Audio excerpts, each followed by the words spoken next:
happening? What's happening, COS? What's up, everybody?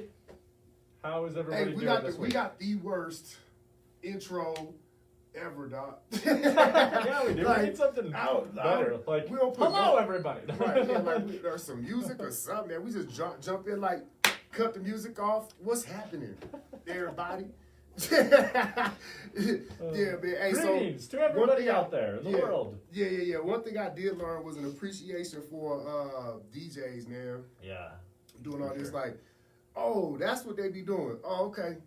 That's dope. Maybe we should try some of the presets that have been put in here. Oh, man. Sometime. Yeah, we'll mess around and turn the whole station off. Like I did last week. Oh, you turned the whole. Oh, you did turn the whole thing off. Was it not a week before? I think it was a week before. You did turn the whole thing off. Tried to plug something in, and then all of a sudden the entire radio station went down. Right. Here comes Lack. Like, oh man. Well, I think we got to figure it out before he had to come save us. Manny. Yeah. Usually it's Lack that comes and saves us. Right. So, man, what you been up to this week, bro? Nothing really. I've just been relaxing. It's been a really relaxing week. Yeah, you been being lazy. Yeah, I haven't really no, you know what I did? I wrapped some presents, and so did you. Yeah, hey, I did become a professional gift wrapper, son. And not even the easy, it wasn't like square boxes and things like this. Those were difficult things to wrap. Yeah, it was like hard stuff. It wasn't like, just square boxes with everything was symmetrical. Nah, bro. Lumpy, that bubble packaging. Right. It was all kind of different stuff going on, and like it was like the little pokey stuff. So like if you did it too hard, it would rip the paper. Yeah. So you had to be very skillful. Yeah. You know what I'm saying? Yeah. So like I was that they should be grateful that those gifts were wrapped. So I think I might have a couple holes in mine. What? And I think we should give a shout out to Sam for wrapping one. Sam did do one. She did one. We said Sam she's better. She's better at organizing after they're wrapped. Yeah. She said, "No, I'm better at making you do it and me not have to do it." Yeah, man. So anyway, that was for what were we wrapping presents for? That was for K-Land Community Cares. They got a toys giveaway that they're doing, and we had to get some toys wrapped up for the kiddos, man. So. Yeah, so we got that done, and so also... Who's this? We have a special guest. Oh, we got Mr. Gabe in the building. What's going on, sir? Gabe in the house. How are you? Hey, Yeah, we're live on the air right now. He got caught up in traffic there at the beginning of the show, but we're at least gonna give him that excuse. Yeah, just a quick one, man. It's not too bad. But we're just going through the kind of the rundown of the week, man, and mostly talking about wrapping presents. Yeah, we and being professionals thereof. Yeah. Being professionals, man. But what are we going to talk about this week? So yeah, we're going to talk about a little bit of the Daily Dose dropped a dope episode, the number 2 that the Daily Dose released 719. Daily Dose 719. I'm sorry. Then so they're on YouTube and also on Facebook. And, I'll share the link. Yeah, that's also on our link as well. I got the latest show that they got on Redlining, or the episode up on Redlining that they just released. And man, it's pretty. It's. I liked it, man. It was good. What's good about it is it's like not crap. You know what I'm saying? Production and quality or whatnot. Everything is like really well put together. And the people that are on there are all they know what they're talking about. You know what I'm saying? They're professionals in the field that they're speaking on or whatnot. So yeah, that's Jules Ramirez. That's out there.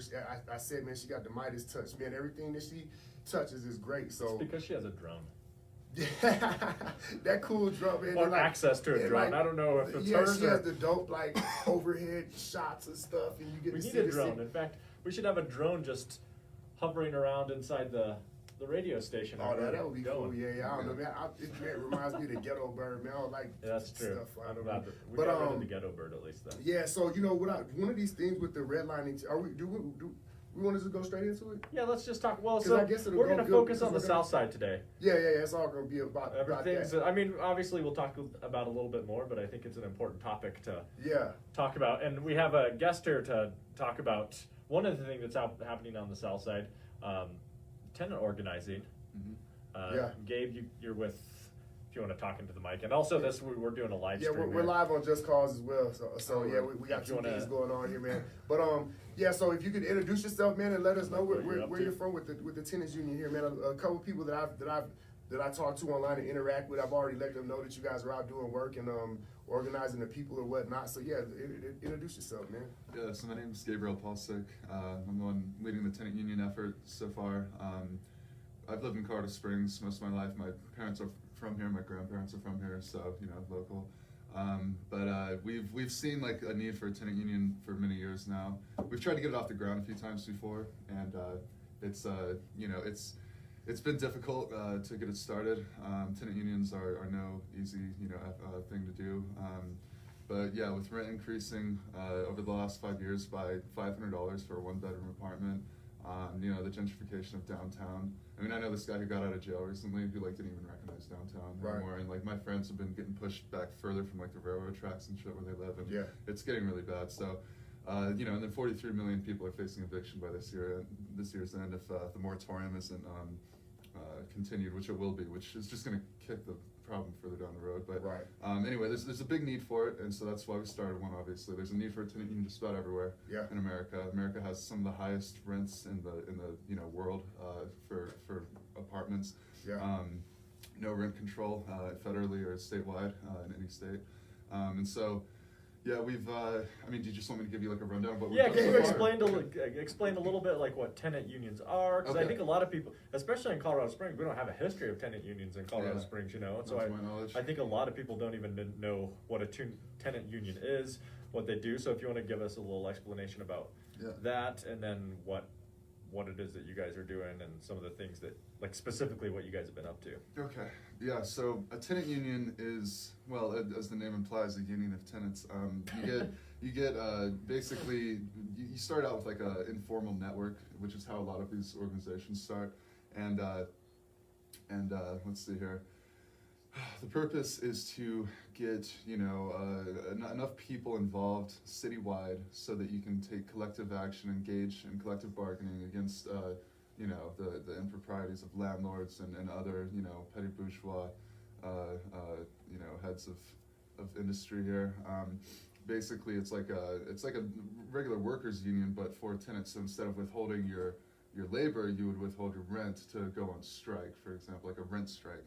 And that's something that once you get big enough, you can pursue. But to start it off, we basically just decided to go to this place, Lincoln Springs, I think on Sean's advice actually, down the road, and we started there, and it was a pretty big complex, about 110 doors, I think, 110 people live there, and so we started with them, and then we found out who the property management company was, and it was Dunmeyer Properties, and so we were like, oh, let's go after this, property management company.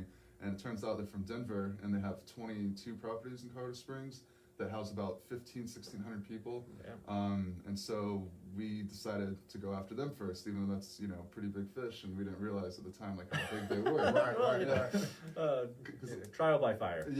So exactly. So a lot of tenant unions will start off with just small-time landlords, doing letter deliveries so that they can get rent or stop rent from increasing, or get basic utilities fixed, and habitability issues and all that. But we've decided to go after this big one to start out with, and we're starting with a pretty large organizational capacity. Thankfully, since we've began, we've had 28 people who have been physically involved, show up and actually do work with us. Of those, I'd say about 15 are consistent. Every 3 weeks, we see about our 15 cadre or so, and so a natural leadership is developed.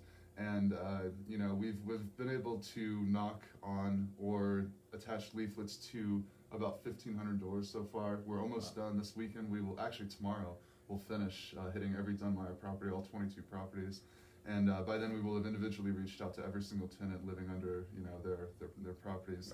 And so with COVID and all, we've had to stop knocking on doors because it's just we don't want to risk anyone getting COVID, obviously. So now we're just attaching leaflets to the outside of the door, and these leaflets basically say, hello, we're starting a citywide tenant union. The purposes of this union are A, B, C, D, E, and then we need to stand up, fight back. If you need help, contact us, and we have our burner phone number on there, and we say text or voicemail that, and then we have an email address too.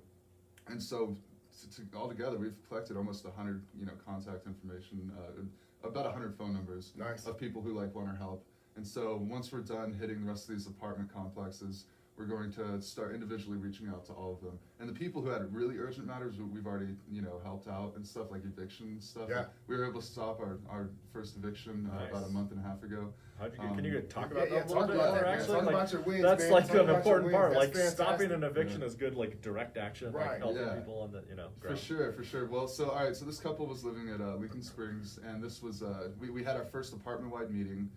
This was after the cops got called on us a few times because you guys were giving out free groceries. Yeah. Such a tragic Yeah. injustice. Right. And so anyway, we had an apartment-wide meeting. About 12 tenants showed up, and we had about 12 organizers. So about 24 people there.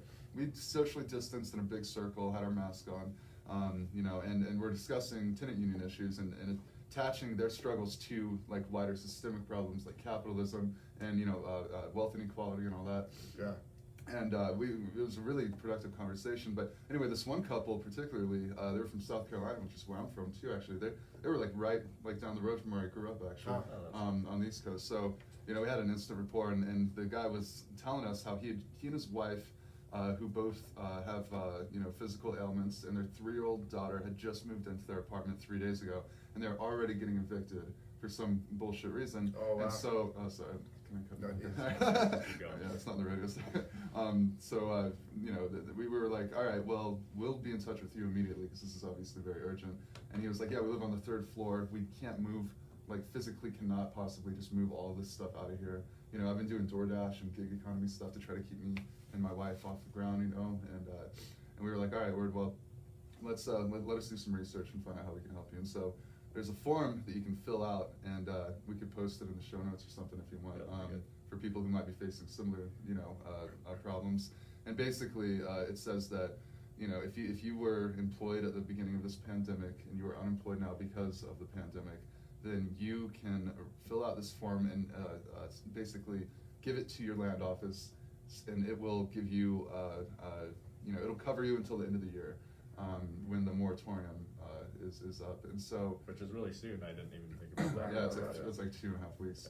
And like I said, it's going to be extended, I'm sure. That's what all the lawyers who we've talked to have said. But again, it's just kicking the can further down the Right. road. So. Yeah. We're just giving us more time to get ready. Yeah, so anyway, this guy filled out the form, did it, and it saved him and his family from getting evicted right after they moved back in, and gave him a little more, stability for a little longer. So, but all we're doing was buying him time. Right. So that was still a victory though, and it was cool, even though all we did was have him fill out a piece of paper. It was still Yeah, but something. sometimes that is like people don't even know that they have this piece of paper available to them. Yeah. Exactly, and so like another. I mean, one of the 5 I said A, B, C, D, E. One of the 5 points on on these leaflets that we explain that we're handing out in mass is that we're trying to educate renters about their rights. Their rights. Well, there's more than one, but not many more in Colorado. Yeah, not anymore. It's Yeah. about 3 or 4 probably. Yeah. So that's a big thing. We're trying to find this dude who used to do Know Your Rights seminars actually, and he had booklets basically that outline all your rights as a renter in Colorado, in the state of Colorado, and even in El Paso County. Right. And so once we find that, we're going to start distributing those in mass too, and having holding Know Your Rights seminars once we can get a lawyer to volunteer to help us out with that. There's this one guy who helped us fill out our TAC plans document, which basically is a document that says, if someone's facing eviction, you can do A, B, C. If someone is experiencing lack of maintenance, these are options. Right. If a building is being collectively punished because there's like cigarettes being left outside and they're threatening to raise the rent by $50 because of that, this is what you can do, which is a real thing that we've run into. I bet. Yeah, and so there's a lot of problems out there, a lot of things that need to be resolved. There's no organization like us in Colorado Springs that's providing this service on a mass scale. Right. And like I said, we are doing it on a mass scale. We have 100 people whose contact information we have, who we're going to start systematically reaching out to this week, doing letter drops basically stating our demands to the landlord, and stuff like that. I mean, some of these places too are really bad. So. Like people's floors like falling out from underneath them. There's just giant 3-foot holes in their bathrooms and shit. So. I mean, I can say, growing up as a renter in Colorado Springs, it's horrible here. Yeah, it is completely horrible. I moved out to the East Coast, when I was in my adult years, and I was like, wow, there's some degree of rental protections on the East Coast. Yeah. But like landlords in Colorado Springs really can get away with anything. And speaking to that, know your rights or whatever, it's actually pretty hard to find what your rights are in Colorado. I'm like willing to go out and like look for stuff too, but it's not like an easy task to find what their rights are. Yeah. I mean, it's even kind of hard in where I live in Massachusetts and Pennsylvania too, but you are able to sort of like, there's stuff online oftentimes because there's lawyers who will work on it. They specialize in this. Yeah. Colorado Springs, we just have very little of this infrastructure, you know, that like really helps tenants. And I know there are people that are working on some of these things, but they're very like institutional in a lot of ways, right? They're not really like challenging the system in a lot of ways. Yeah, so like the one lawyer that we found, Timothy Dietz, he's one of the few lawyers in Colorado Springs who actually represents tenants exclusively in tenant-landlord disputes. Nice. There's like 3 or 4 offices here that represent landlords. And so, yeah, I mean, just institutionally, they have way more resources, way more power, and they're already, like, you know, as like, you know, with the bourgeoisie, they already have like way more power than, and so, you know, they're buffered obviously by all these reigning capitalist institutions that will help them to maintain their class position in our society. Yeah. And so, we're trying to equalize that, if not, you know, reverse it, so that the working class can realize their collective power as, you know, a body of people who outnumber, you know, the rich 100 to 1. And start to wield that power. And one of the end goals, you know, of this tenant union is we want to get to the point where we can like try to have a citywide rent strike occur, if not apartment-wide rent strikes. And that's not impossible. You get everyone together to sign off on a sheet saying, I am not going to pay rent as long as this pandemic is like, you know, putting everyone out of work. And you get every tenant in the building to do that.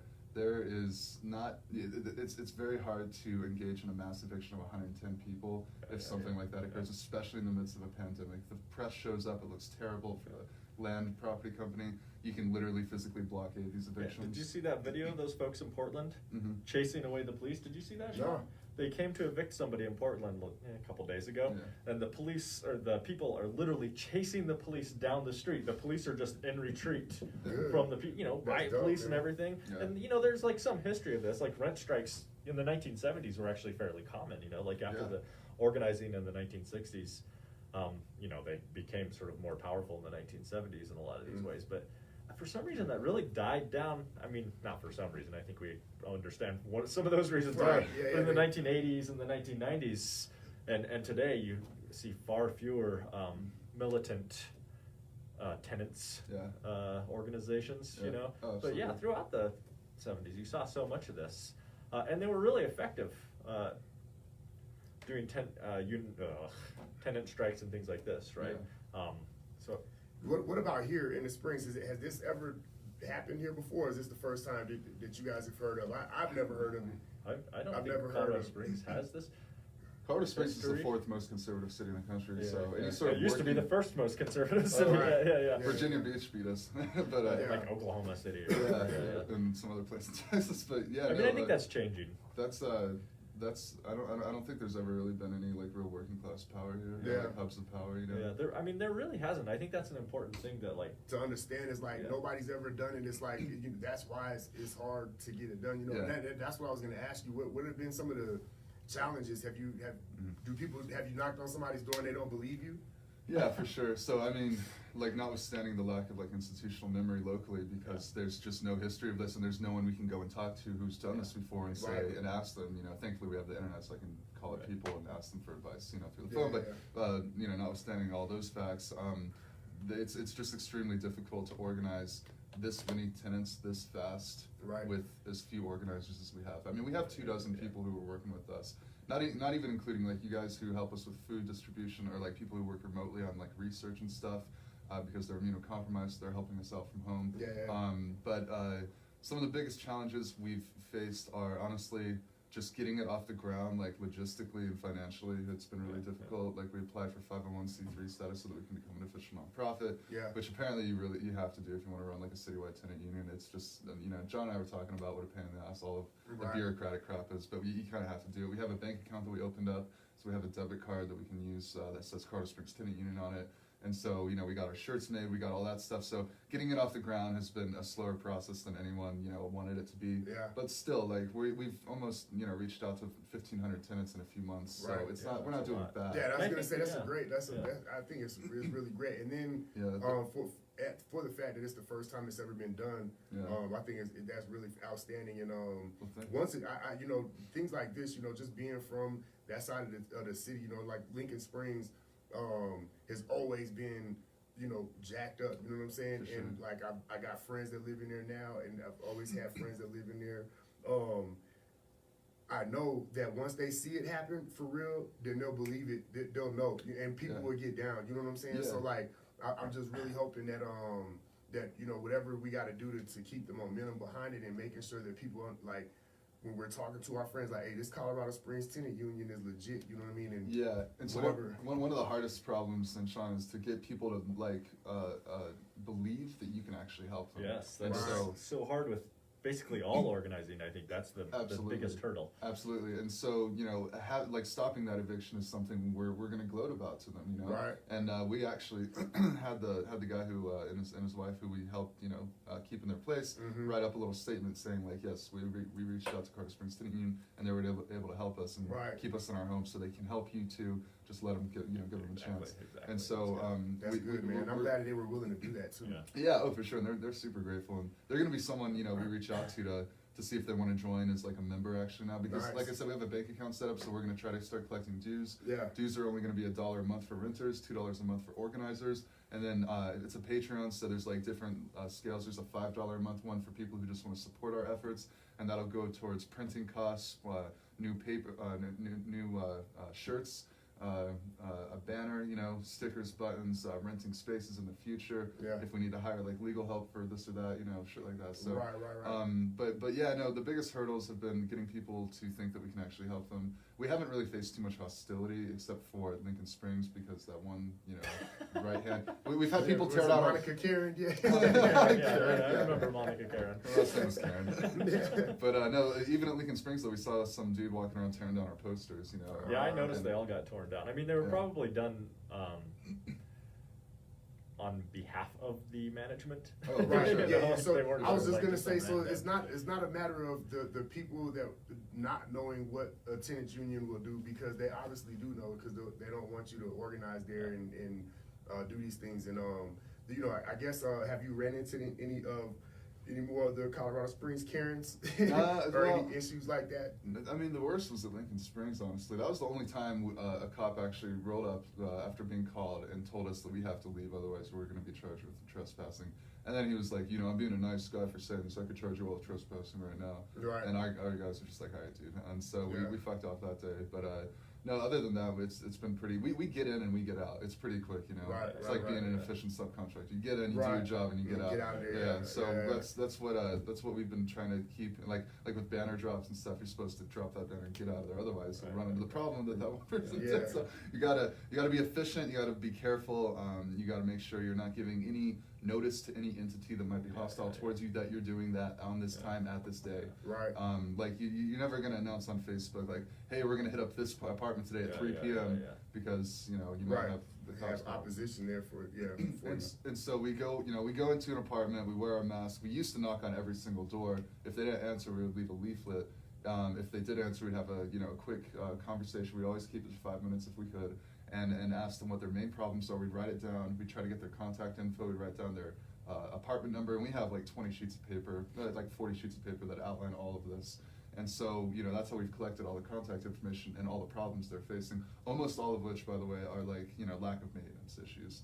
And some of them are really bad. They're like, this one dude was living in his truck for months because of like a mite infestation or like a bug infestation. He couldn't live in his apartment. But he was paying rent for it. But he was paying rent, yeah. And so what you can do, and I mean, this is important, you know. So I'll go on ahead and just say for your viewers who are listening, like, what you can do in that situation actually is you approach your land office and say, I have this problem and I want it resolved in the next 5 business days.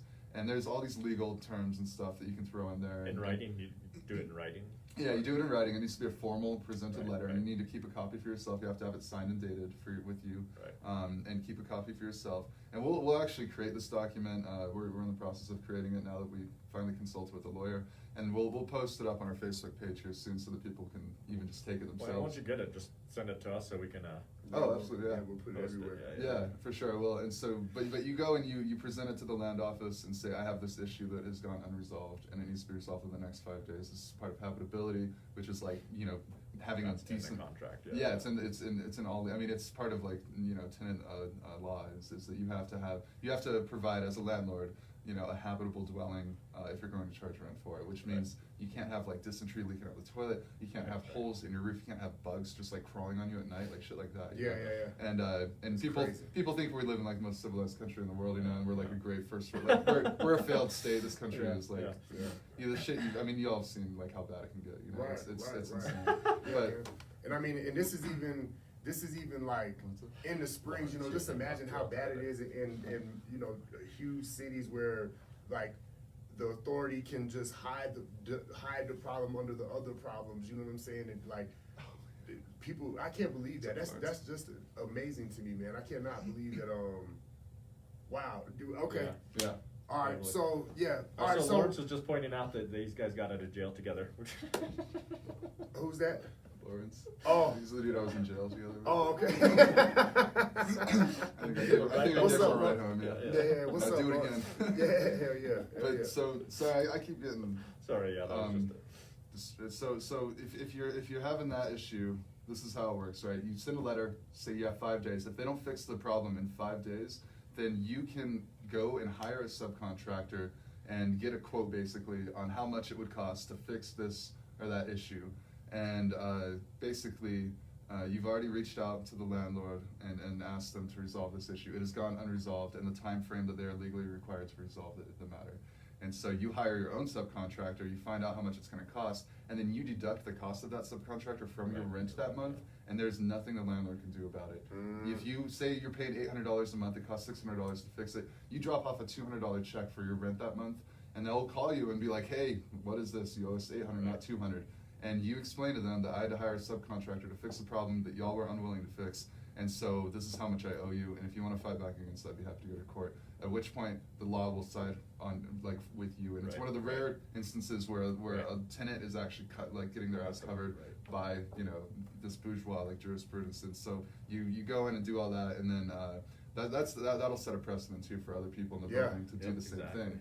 And so that's something we're gonna work on with people, and we're gonna experiment with it, see how it goes, see if we go to court. I was just gonna ask, are you gonna reach out to people and say, hey, if you got these issues, let's try to take one in and see if we can get it. Yeah, and I mean most tenant unions, like the bulk of their work is just letter deliveries.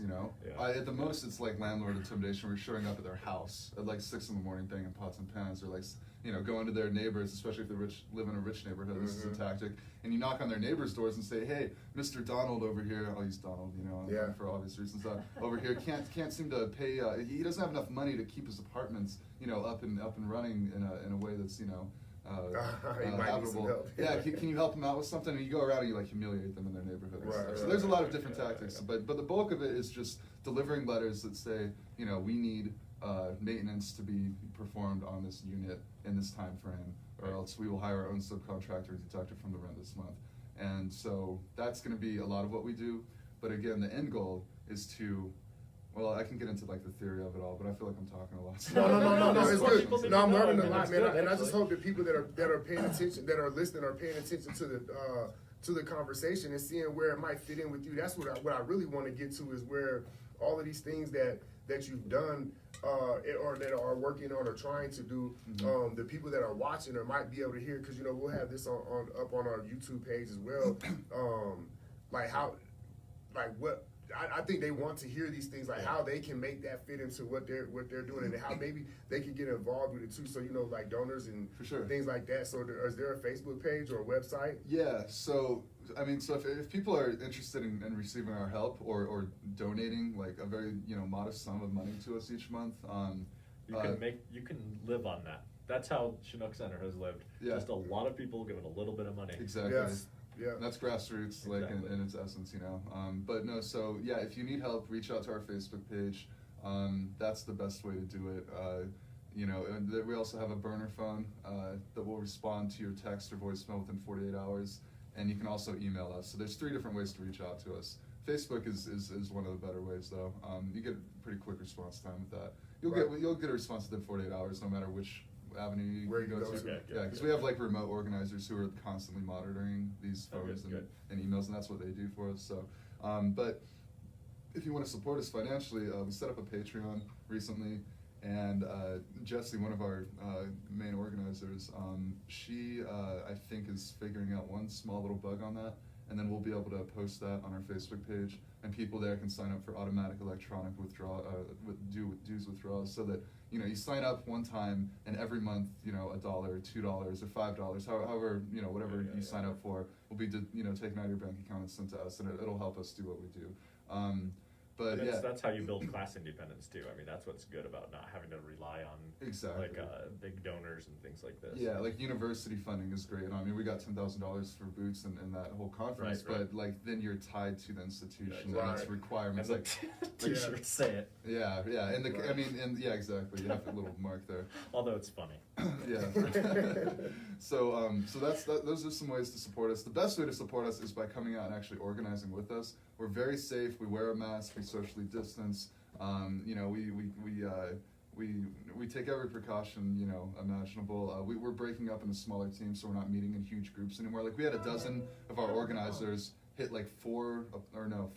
No, we had a dozen organizers hit 7 apartments last weekend, and none of them. At no point was there more than like 5 people together in the same space. I mean, maybe 6 and outside of Chinook, but even then everyone was standing far apart. So if you want to come organize with us, that'd be great. We could always use more organizers so that we can increase our outreach and our effectiveness and all that.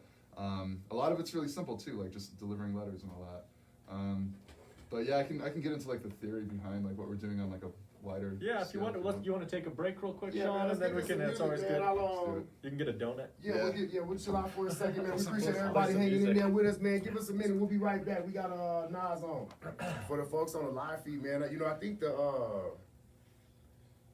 organizing of the tenants is in Colorado.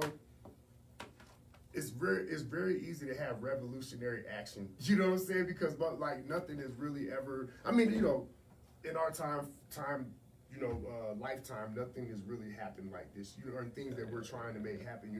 Yeah, so, Colorado Springs, I agree with you. Like, I think that the energy that exists in Colorado Springs right now has no historical precedent. Yeah, it's like different. You know what I'm saying? And I think that there's we have to take advantage of it, and the organizers, the real organizers, and people that are in the street doing what we do, and what you guys do is the most important part of it, because it's not honestly, do you feel like it's hard work? Is it a job for you? Yeah. It is? Yeah. Yeah. I was wondering if that, because for me, I'm one, I know once I was out, once you're doing all of the groceries and whatever, once you're out there knocking and talking to people, I guess it would kind of be tedious a little bit, but it's a different type of person that does that. You know what I'm saying? So it's I don't know. It's not that much. I don't know. What I'm getting at is the effort that it takes isn't really that much for what will happen from it. You know what I'm saying? Just especially if you just show up and knock on, personally, when you're out knocking on doors, or I mean, that can get tedious. I remember canvassing. I was just thinking about it. But being out in the streets talking to people, I enjoy that. I think probably you do too. Yeah. That's not the hard part. It's all that work that goes in before that. That's the hard part that you were talking about, getting all those things done, and that does sometimes get tedious. But if you just volunteer to come knock on people's doors, then you get get to take advantage of the little red hens work and all that. Thanks for closing it up for. That's what I was getting to. If you just get to that part, just come out, because all of the hardest part of it is done. If you just come out and help a little bit, you know what I'm saying? You'll be like, dang, I didn't even do that much, but I found this person that they were about to get evicted, and they stopped that shit. You know what I'm saying? That's crazy to me. That It's also all those people that show up to a protest and are that was so fun, and they don't realize all the leg work that went into organizing that protest. You know what I'm saying? Yeah, exactly. So man, if you're watching, man, and for instance, Lawrence, you know what I'm saying? There's people that's in the neighborhood that's man, I want to get down, I want to do something, you know what I'm saying? But that's really not my thing, and I'm not doing that. You know what I'm saying? Yeah. There's other stuff, and then we got Charles and Chauncey that started the podcast, the Move podcast that they're working on, right? And it's about to come out. So they just thought that up. You know what I'm saying? And they found the work where it was at, and I'm thinking so. The ones that start it and figure out how to get it going, those are the ones that are I don't know, they'll get caught up in the whatever of the everyday shit, but you got to have some help, you know what I'm saying? And it's it doesn't matter how good of an idea you got and that you really went out and developed the work yourself. If you don't have the people to support it, it's not gonna really go as good as it could have gone. You know what I'm saying? So like, if you're watching it, you're like, man, God, you know, like these are the kind of things that you got to come and get involved with, or like, he's not hitting the mark exactly right. Like, Gabe is not gonna care if you start another tenants union. You know what I'm saying? Like, do it your way or whatever. Obviously, it's not gonna make much sense. Somebody will. Yeah, of course. Yeah, somebody's gonna be offended by it, but I guess it wouldn't make sense to do that just to work your double hard or whatever. But anyway, I'm just saying, get up and do something. Well, and putting in the legwork usually is like how you get people involved too. If you're just like going out, being a flash in the pan, like, some people might get out there, then they're going to get burned out really quickly. You know what I'm saying? But when you actually have a program and an agenda, I think people do participate. I say that, and I'm trying to convince myself that I believe that. Yeah, no, I mean, it's someone who like led a socialist organization for 2 years. Like, I can tell you, it's really difficult to get people involved. One of the biggest parts of being an organizer is just like bothering people to death until they come out and like help you. I don't really like doing that either. And so we have like a really low threshold for like participation in the tenant union. If you're an organizer with us, we just expect you to come out once a month and help us out for 2 to 4 hours, but preferably 4 hours, just get it all knocked out at once. But that's good, because you guys have a very specific, clear thing that you're doing on regularly, and I think that makes it easier to get involved. Because I've seen, the people that come through each month or each week, it's not always the exact same people, but I think I've seen every single person more than once come through, you know what I'm saying? And I think that's the sign of like a good organization. Yeah. Like, you can't expect that everybody's going to show up every time. Yeah, for sure. I mean, and even in big like organizations, like for example, say like Philly Socialists, right? That's one of the biggest revolutionary socialist organizations in the country. They have like 170 dues-paying members in Philly, and of those, like I would say probably like a quarter of them, if that, are like active participants in the organization. And that's how it is with most. And I'm saying that based off of like what I've seen with most socialist orgs, I can tell you based on my own experience as well. That's always how it is. It's usually less than half of the members are actually participating. The other ones are paying dues and kind of keeping up to date with like what's going on. But you can't expect the world from everyone all the time. I mean, you take on, this is one of the hardest things I've learned being an organizer, is you take on a certain level of responsibility, and you can't get mad at other people. Are the mics not working? We missed the song. The music just like, I think I bumped this thing and everything just cut like, look, my whole list just went out. Oh, shit. And it's playing a song. Flow Rider. Right now. Oh, so everyone's been hearing Flow Rider while we talk? Well, no. Just started, we were playing. Okay. Sorry, continue. Yeah, sorry, man. So anyway, this is why we need a producer. Yeah, let's just bring it back in, man. So like I was saying, like, what was so being an organizer, if you take on a certain level of responsibility, you can't get mad at other people when they don't live up to your expectations that you might have of yourself, because they're not you. And you might have a capacity to like not get burnt out and like sustain that level of commitment like long term, but a lot of people just don't have that, like emotionally, physically, mentally, like financially, that's like not where they are in their life at that moment. Exactly. And so even if they hit you up and say, I want to join, like you can't get mad at anyone for like not following through as much as like you yourself might have. If they're doing anything at all, they're doing it for free on a volunteer basis, and you should be grateful for that. It's a very mature attitude towards that, Gabe. It's taken years to I used to get mad at it at first. No, I mean, it's hard not to. Yeah. So before you came in, we were talking about the Daily Dose 719 episode. I don't know if you follow it on Facebook or YouTube or whatnot, but it's a local activist here named Jules Ramirez that's behind this project that got this thing in my ear. That's behind this project that's the audio visual thing, and talking about the southeast of the city, and her last episode just I think it was on Tuesday that she released it, was on redlining, and the effects of it and gentrification on the south side, and how it's like playing out in front of our eyes right now, and I'm wondering, so when it comes for a tenants union, just understanding the organization behind it, the redlining effects in Colorado Springs, are these Dunmire properties? Are they all inside of the areas that were? Right. And how are you addressing these bigger issues too, as the tenants union, like the historical legacy of redlining, and now the like new problem of gentrification. Like, how do you see like the tenants union fitting in and dealing with those? Well, those are compounding issues. To answer Sean's question, yeah, all of Dunmire properties are within the southeast side of Colorado. Oh, they are. I mean, there's a few that get kind of up near like middle North Academy, just about. Like but Citadel area, or? Yeah, a little bit, yeah. Okay. But it's still like all like lumpen proletariat like areas, Yeah. So, yeah, the tenant union. I mean, it depends on how big it is. That's how much power it can exert based off of the number. I mean, there's power in numbers. If you don't have the numbers, you don't have the power. So, Right. when it comes to like major like trends in our economy that are pushing things like redlining and gentrification, or just blatant like racism in our legal judicial system, that are pushing these things, then sometimes it can be really difficult to fight back against it because it's like institutionalized, and it's not just here, it's everywhere. Right. And so there are various ways to bring attention to it, but a lot of activism right now is just like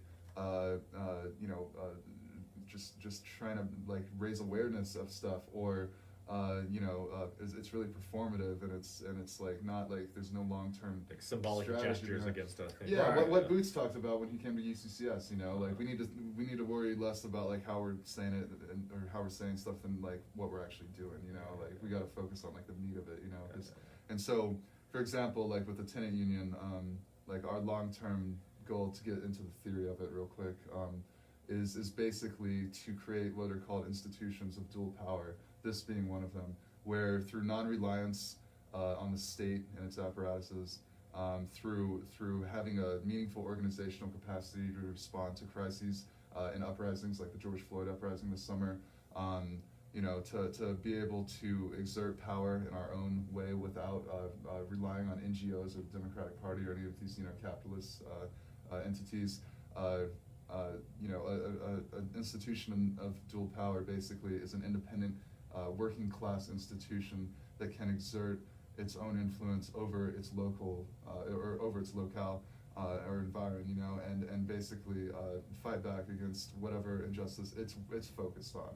And so this goes into the concept of base building, basically, where then this is like a socialist organizing concept that the Marxist Center is predicated on, for example.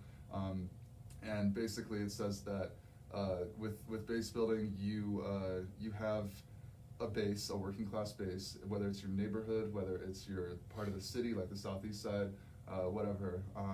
And the only way to bring back working class power, whether it's through like labor or tenant organizing, is by actually getting out there and doing the damn thing and talking to people face to face instead of gesticulating online about this or that thing that you're pissed off about that week, instead of going out and doing something about it. I've always subscribed to the notion that you have no right to complain about anything you refuse to change, especially if you have the ability to, like, you have some free time that you can actually be working on changing that. Some people are single mothers who take the bus to work and have 3 jobs. Like, You don't have time. They can complain all they want. Yeah, come on, like, yeah, Jesus. yeah. But when it comes to people who have some free time every week, if you're like not working towards like resolving these issues, like, don't complain about it. So anyway, so base building is all predicated on going out and reaching out to the masses of people and trying to rebuild these previously existed entities, like you're talking about how tenant unions were a thing in the 70s and 80s, and where did they go?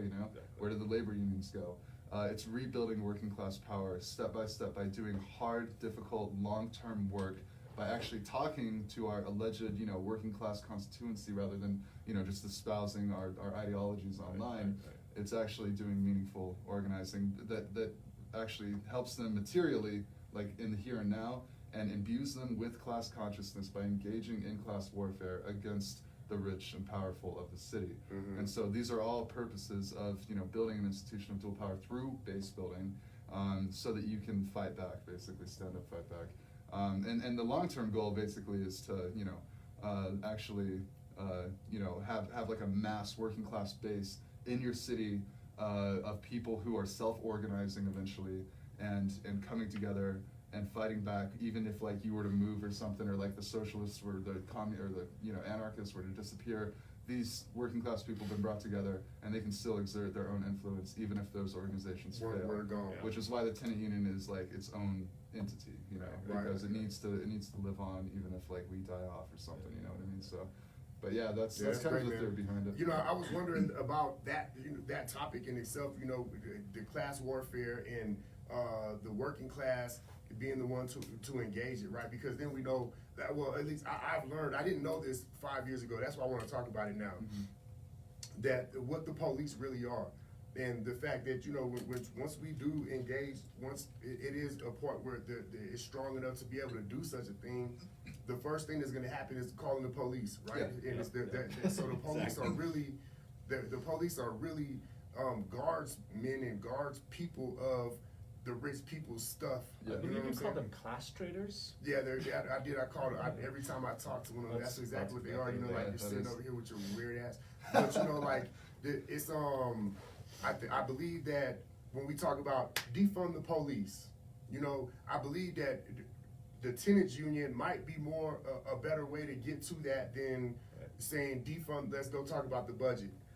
You know what I'm saying? Because once we get to the point where they're gonna put their cops on them, and now they're like, wait a minute, we didn't do anything violent, but you're gonna be violent on it. You know what I'm saying? And like, these things will start to happen, and they'll see what these cops really are here for. You know what I mean? Yeah. And They protect the rich and they serve their interests. right, That's exactly. really So, what you know, it is. it's kind of a, you know, when you talk about strategy and conceptualization of, you know, what you want to do and how you want to change things, when you take a step back and look like, oh man, you know, sometimes I do this a lot. You get yourself you're in the trench and you're like, boom, and you got they're not blinders on. I don't like to say but blinders, but you definitely got that tunnel vision, you know, where you're like laser focused on what you're doing, and not realizing that, oh, there might be something that's like all the way in left field, but actually a better route to get to where I'm going and where I'm trying to get to. You know what I'm saying? Yeah, for sure. Like Yeah. in New York City, Noam Chomsky actually observed that there were multiple organizations doing the same thing, and they weren't connected, and they didn't know that the other ones were, like on the north side, were trying to do the same shit that they were doing right there. Yeah. That's one thing, but yeah, no, that's Yeah. I mean, it's interesting that you raise that though, because like historically in the U.S., and I don't know what to do with this, is like when we had some of the strongest working class organizations, there was like, you know, like the IWW, for example, in Boston had a chapter in the Italian neighborhood, a chapter in the Irish neighborhood, a chapter in the like whatever else ethnic neighborhood, you know. So like you know, the IWW is really very much in its founding a working class organization, but there really was still like a lot of ethnic based mobilization there, you know. Like, so even at the height of like working class power in the United States, it wasn't like really fully I don't know, like seeing itself as entirely class based, which maybe isn't a problem in and of itself, you know what I'm saying? But there were still definitely some of those issues that happened. in class. I mean, since power. that's the topic right now, is such an important like aspect to consider when you're engaging in organizing. Like, first of all, like what class has the biggest interest in changing things as they are now, today, as they exist today? It's the poorest of the poorest, the most marginalized of the people. Like back in the day, it was Italians and Irish, you know, in Boston, when they were treated like, you know, second-class citizens and stuff. Today, it's like black and brown folks, you know. I mean, it was black people then too. Well, of course. We've always been there. Yeah. But like today, you know, it's like people who are like on the southeast side, because Colorado Springs is extraordinarily segregated, you know. And it's the poorest people who live here, you know. They're mainly people of color, and so you know, instead of having an organization full of like college students and stuff, you know, who are like going to come and go. It's better to, you know, quote unquote proletarianize, you know, your ranks, you know, by reaching out to the most oppressed layers of that class, engaging shoulder to shoulder year after year with them in class warfare, which leads then to class consciousness and helps them to fight for their own interests and realize that their interests are not the interests of their landlords. And in fact, they're diametrically opposed. I mean, it's interesting though, because I think, and Sean and I were talking about this after that cop incident down there in Lincoln Springs. Well, nobody in Lincoln Springs cared that the cops got called on us. You know what I'm saying? If this were like a neighborhood up on the north side of Colorado Springs, people would have been like, goodness gracious. Oh, yeah. You know what I'm saying? Like, how uncivilized. Like, I don't even know if like, I think most people, especially that are marginalized, have a pretty good sense of class consciousness. And I think a lot of it is like what you talked about. It's the action towards that, you know what I'm saying? And I think that, you know, I've run into this time and time again. We had very powerful working class organizations in the United States at different periods of time in our history, and they weren't successful, you know what I'm saying? Like in the 1970s, we had, and in the, you know, the 1910s and the 1930s, we had strong working class based organization. We had mass based organizations, right? Yeah. But we didn't actually have like necessarily good class struggle either, you know. And in For other sure. countries like Bangladesh, the whole theory of how parties operate there is through mass-based organizations.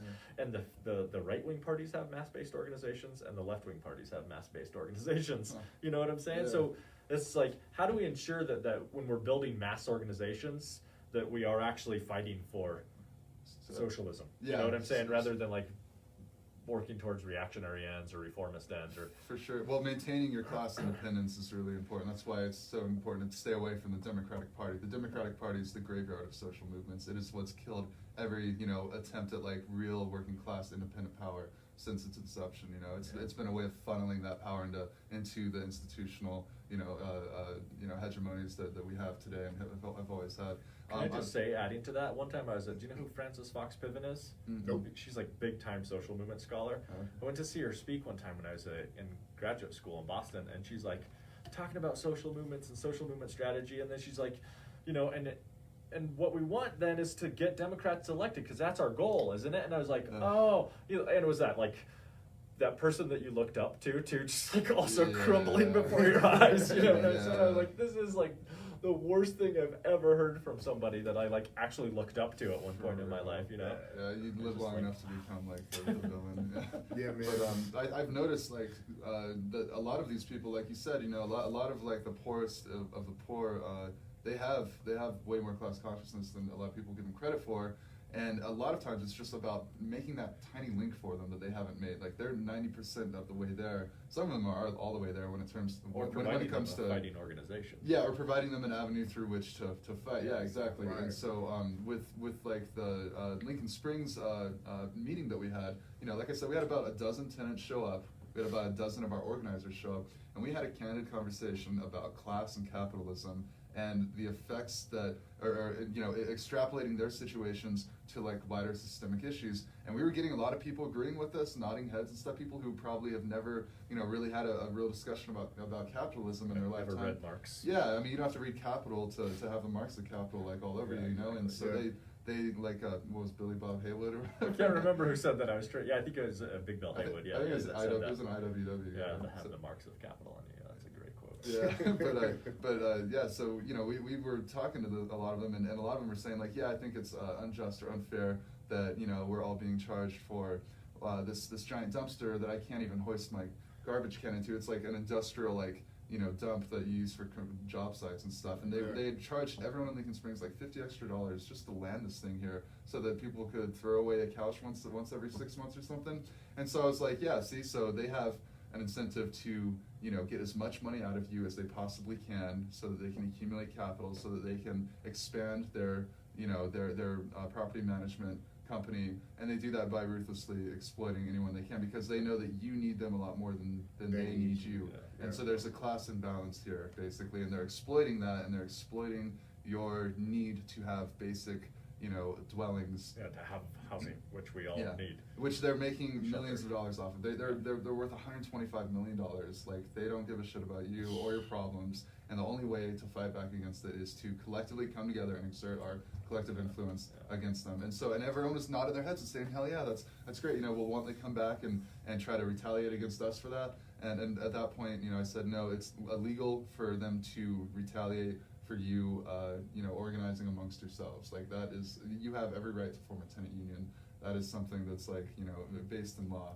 And they were like, okay, word, so, you know, and then but we that went doesn't mean they won't retaliate. Oh, for sure. And we talked about that too, you know. And we said like, yeah, they might come up with some other excuse, like, oh, your dog is 5 pounds over our limit, so we have to evict you, you know, or something. They'll always find a way. Do you guys do that? I know, like, you know, organizing 101 is always like going through and doing the inoculation of people. Do you guys do that when you're organizing? Like, what do you mean? here's what, when you start to organize, like if you're doing a workplace organizing, you always tell people like, here's what they're going to come back at you with. Mm-hmm. Oh, the union is a third party. Oh, we look out for your interests more than you. Yeah. They're going to tell you that we can't afford to pay you more. All these different things. You basically give a little piece of the worst case scenario. Oh, yeah. to the tenants, for example, or the workers that you're organizing, like, Yeah. look, here's what they're going to try to do. Just like an inoculation, you get a little dose of it to protect you against when it actually does The come. virus of capitalism. Because and what it does too, this is why they've created like bingo games for like what your worker's going to say once you start organizing, because it shows that like, look, you guys are just playing right into this game. Like, we actually know what your guys' next move. I think it's a really empowering thing Yeah, for. it's chess. You got to play it. Like, Yeah, exactly. And I think if people see that, they're like, they did exactly what you said they're going to do. Look at that. Like, I think that gives them a sense of power too, and it makes the organization, makes Dunmeyer or the bosses look stupid, like they're just following this fucking formula. That we already know. Yeah. Exactly. No, we haven't been doing that, John. That's a great idea. Yeah, see, we're still a really an experienced organization. I mean, most of us have never done exactly this before, but that is a great idea. We'll totally start incorporating that. Well, and to bring it back down to like a personal level, I mean, Sean, like you lived in Springs all your life. Have you experienced like landlord issues in the past? Oh yeah, man. And did you have any fallback that you could like rely on, like any institution or any sort of group that could help you out? No. It's never been anything. That's why I know from my experience, I was like, I don't think this has ever happened here. You know what I'm saying? And like literally, like I've had family like turn their check in to the their rent check in, and the people say we didn't get it. Happened at Dunmeyer, and multiple people. Yeah, and so then he's like, man, all right, here goes another one, and they cash both of them.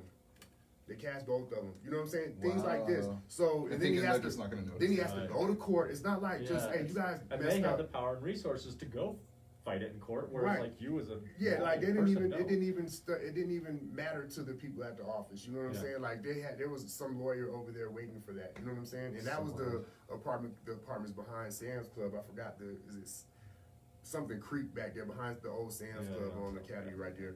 But yeah, man, we're creeping up on our hour, man. I just oh my God, it's 12 o'clock now. We could actually end right on the hour. That's why I butted in here, so I wanted to do it. But anyway, I didn't want to end without saying, man, I really appreciate you, man. I haven't, like I said, I've never heard of this. I've never heard of anybody talking about it until I heard you say it. So, and then it's like, I'm watching it being done at the Chinook, like, you know what I'm saying? All of this stuff that you're saying, it's like, man, this is dope as hell, you know what I mean? So, well, we appreciate you guys keeping up, the Chinook Center so that we can operate kind of out of there, It's like, I see you vacuuming all the time. Well, that's just something, like, that's a weird fetish he has, actually. Yeah, I like cleaning, man. I like cleaning stuff, man. I get in cleaning mood too sometimes. But actually, that was my theory of the Chinook Center, is like, that's one form of dual power, is building up like that space, a territory to operate out of. That's why it's so important to have a headquarters. Heck yeah, man. So anybody listening, man, if you guys want to be a part of this union, you want to be a part of like a real change, because it's going to happen one way or another. Like, it's just a matter of like how powerful it can be. You know what I'm saying? So please come be a part of it. There's a lot of things happening at the Chinook Center, people organizing. I'm gonna stay on the mix on the radio. I don't know if we're gonna close out on live or not yet right now, but actually, we should mention that. Don't forget the free store is happening today. Oh yeah, I guess we don't need to rush out too quick, man. Yeah, well, no, we can. I mean, we should get going. We can come back just and remind people let people know about the calendar events. So we'll play some music or whatever. We're here till 1 on the mix, man. But we'll let you guys know what's going on in the calendar. But yeah, today we got the free store at the Chinook Center. A lot of housing, like household goods, like blankets and things for your bathroom and decorations for your shower curtain and stuff like this. That is all free. And there's some stuff in there for your kitchen and holiday market too. If people want to come there's going to be a holiday market as well. So there'll be some vendors there selling things. And unfortunately, TBR, the Taste Bud Rescue, they had to cancel. It's freezing outside, man. Oh, I was looking forward to some brisket. Yeah. I know they got some good brisket, bro. But it's cold outside, man, and they can't be out there barbecuing the snow, man. But it's I'm gonna go get my fire pit. Yeah, we should go get it in there. At least maybe we could like burn. That was just for heat or to like hot dogs or something. Hot dogs. We can do both. Yeah. Let's have fun with it. All right, man. Hey, we'll be right back, man. We appreciate y'all, man. Just cause. Thank you so much, Gabe. We appreciate you, man. For sure, power to the people. Indeed. Hey, you! We got you!